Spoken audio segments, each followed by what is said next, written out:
They say the anticipation of travel, the planning and dreaming and looking forward, does more to increase happiness than the doing of it.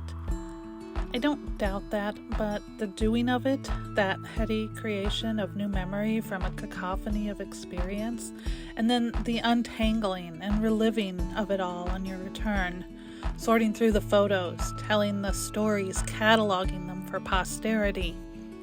How does one even quantify the joy of a trip like the one we just took? The sum of it must be greater than its parts.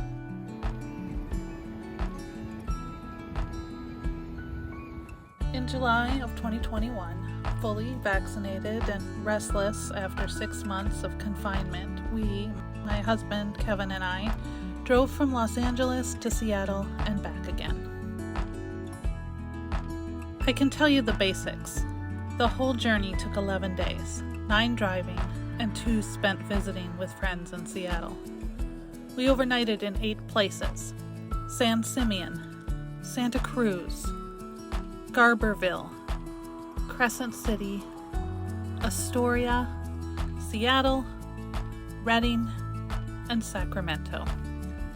We saw zebras and elephant seals, starfish and otters, natural arches and redwood trees and boiling sulfur springs.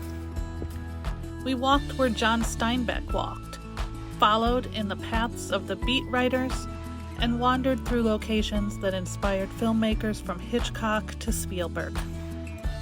We drove a lot, 2,600 miles all told, a lot of it on winding 2-lane roads alongside perilous cliffs.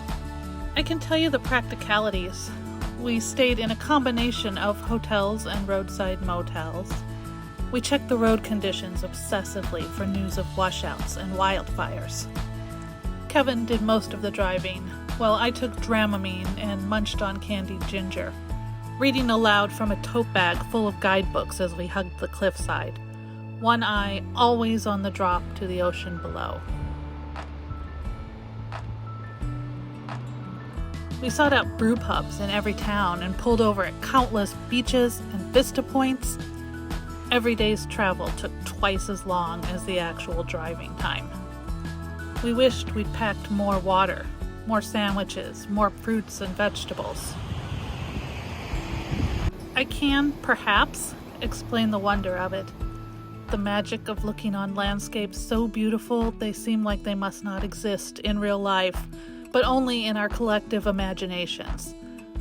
The surreality of waking up in a new location each morning after a 1.5 years of staring at the same 4 walls day in and day out. The almost desperate desire to remember it all, to capture it all, to hold on to those moments, knowing that Instagram and Facebook and, yes, YouTube won't ever really tell the whole story. If I didn't understand the concept of awe before, I do now. It sits in your chest and grows like an inflating balloon, like the ever-expanding universe. It's simultaneously massive and so light. The whole of it is staggering. I don't think I'll ever be able to take in all of it, but I know so much more now than I did before.